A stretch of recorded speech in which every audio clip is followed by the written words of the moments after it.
बिना दांत का मगरमच्छ। बहुत समय पहले एक घने जंगल के बीच एक बड़ी नदी बहती थी। उसी नदी में एक मगरमच्छ रहता था जिसका नाम मंगू था।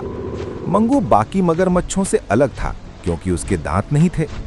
जब मंगू छोटा था तब वो भी बाकी मगरमच्छों की तरह मजबूत और तेज था। लेकिन एक दिन एक बड़ी लड़ाई में उसके सारे दांत टूट गए। उसके बाद वो किसी का शिकार नहीं कर पाता था। नदी के किनारे जब भी हिरण, बंदर या सियार पानी पीने आते, वे मंगू को देखकर हंसते। एक दिन बंदर ने पेड़ से चिल्लाकर कहा, अरे देखो, ये कैसा मगरमच्छ है जिसके दांत ही नहीं हैं।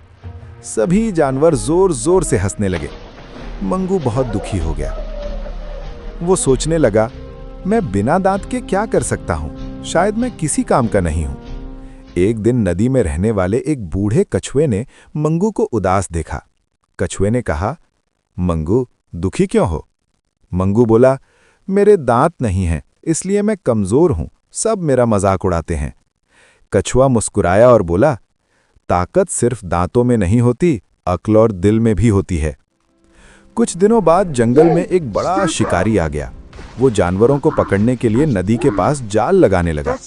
एक दिन हिरणों का झुंड पानी पीने आया और अचानक जाल में फंस गया। सब घबरा गए। तभी मंगू ने ये देखा। हालांकि उसके दांत नहीं थे, लेकिन उसका शरीर बहुत मजबूत था। मंगू धीरे धीरे जाल के पास गया और अपनी मजबूत पूंछ और शरीर से जाल को खींचने लगा। काफी कोशिश के बाद जाल फट गया और हिरण आजाद हो गए। हिरण, बंदर और बाकी जानवरों को अपनी गलती का एहसास हुआ। बंदर पेड़ से उतरकर बोला, मंगू, हमें माफ कर दो, हमने तुम्हारा मजाक उड़ाया, लेकिन तुमने हमारी जान बचाई। हिरण बोला, आज हमें समझ आया कि असली ताकत दांतों में नहीं, हिम्मत और दिल में होती है। मंगू मुस्कुराया। उस दिन के बाद जंगल में कोई भी उसका मजाक नहीं उड़ाता था। सब उसे नदी का सबसे अच्छा दोस्त मानने लगे।